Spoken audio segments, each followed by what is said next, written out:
kulansi wanaagsan daawada meel walba joogtid tartanka degmooyinka iyo deegaanada gobolka Banaadir 2021 wareegiisii gurubyada waa uu soo dhamaaday degmada Wadaag waxay ka mid ahayd gooxihii ku haray tartankan heerkiisa gurubyada haddaba maxaa kalifay in degmadan ay ku arto wareegga gurubyada ee tartankan maxay isku casileen macallimiintii kooxdan ee tartanka hogaaminaysay laba maalin gudahood in laba macallin ay saxsho maxaa keenay heerka degmadan ee dhanka maamulka ciyaartooyda iyo sidoo kale hab macaamilka macallimiinta waa sidee degmadan gurubyada korma ayaa ugu dambeysay inay ka soo baxdo ma qabiil ayaa lagu qaataa ciyaaraheeda iyo ciyaartooydeeda mise si caadi ah ayaa degmadan loo maamulaa kala jeclaysigu muxuu yahay siyaasadda dhabta ah ee ka jirta Wadaagse maxaa lagu micnayn karayaa waa qodobada iyo kuwa kale kuwaan ku soo gudbin doona daqiiqadaha soo aadan haddii aad page-kina ku sii xirnaato muuqaalkina si daawato saaxiib daawade Magaceygu waa Mohamed xirfadan waxaan ku soo dhex jiray muddo ku dhawaad 10 sano ah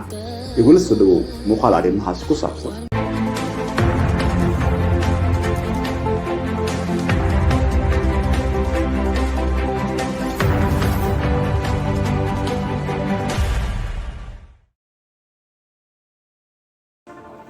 inay caan ku tahay inay ku arto wareegga gurubyada marka laga tago degmada Wadaag waxay ka mid ahayd 10kii sano ee ugu dambeysay degmooyinka ka soo muuqda tartamada caalamiga ah ee loo qabanay gobolka Banaadir degmadan iyo degmooyinka loo dhowr ah ayaa ka mid ah degmooyinka lagu calaamadeeyo sanad walba wareegga gurubyada inaysan dhaafin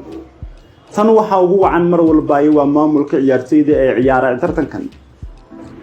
ciyaartooyda degmada Wadaag ee mar walba u soo baxa waa ciyaartooy xirfadlayaal oo cajiib ah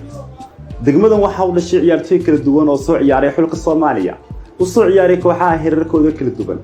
macallimiin soo maamulay kooxaha laakiin inta badan ciyaartooyda lama xuso laga sheekeeyo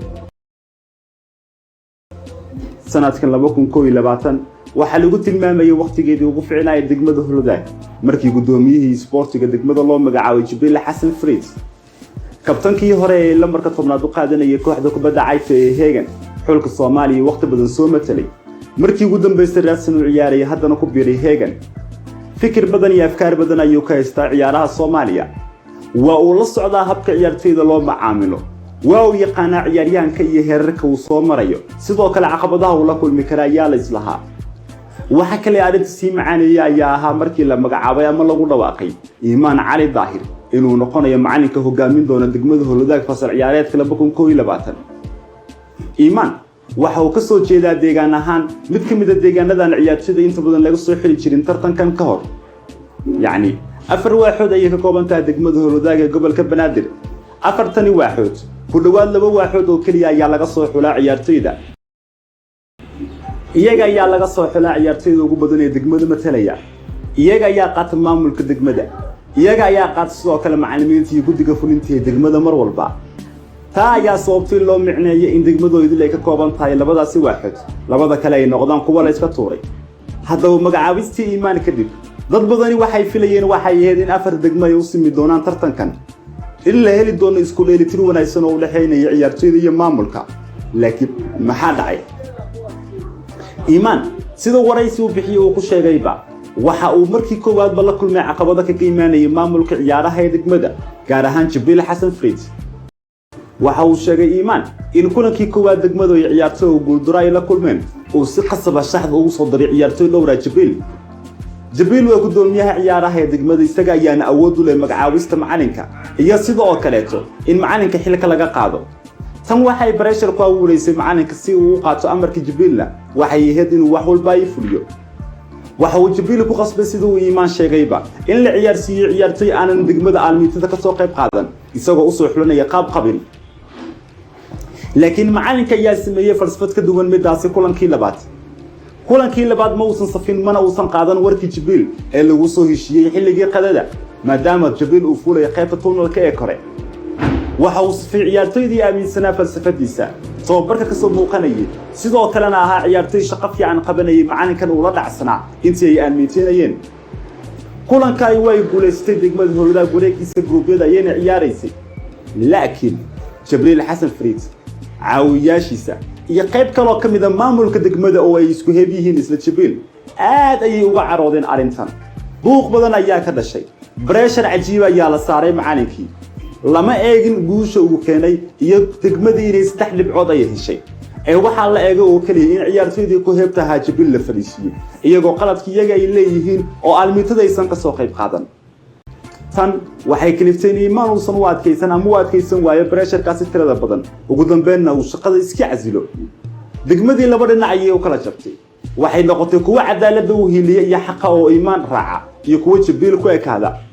dhaxdhaxaadin ay sameeyeen odayaashii degmada iyo iimaan laftirkiisa oo ciyaartooydii u khudbeeyay ayaa kaliftay in degmadii marka la isku soo ururiyo balse iimaan uu ka dhaxbaxo waxa yaab kale ayaa ah saaxiib daawada ee aan ku sheegayo kaafi ayaa loo dhiibay degmada inuu macallin u noqdo markaasi kaafi wuu badiyay kulankii labaad ee degmada Wadaag ay ciyaarto hadaba kulanka markuu soo dhamaaday maalintii xigtay wuu iscasilay muxuu isku casilay arintu waa mid dhabta ah ee taagan ee u baahannahay inaynu ogaano anikaaga ma sheekeenayo ama kuma sheegayo wax la ii soo sheegay ama aan soo miinguuriyay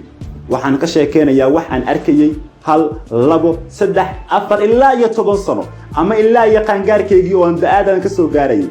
maxaa yeelay anigan kula hadlayo waan ku dhashay waan ku soo barbaaray waqti badan ayaana degmada Wadaag ku soo noolaa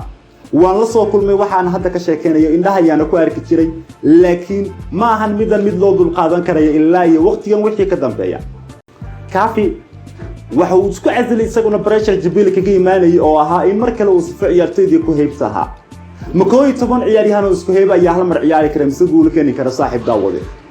sidaad arkaysid degmooyinka qaarkood ciyaartooy koonfur galbeed ka imaaday kuwa Hirshabelle kuwa Jubbaland kuwa Galmudug kuwa ka imaanaya Puntland ayaa la ciyaarsiinay iska dhaaf waxa soo idin Soomaaliland kuwa laga keensaday la ciyaarsiinay halka wali Wadaag ay soo maray 2020 in la ciyaarsiiyo ciyaartooy degmada hoosteeda degan يعني ciyaartooy Qabiil iyo dadka maamulkiisaasi ku heeba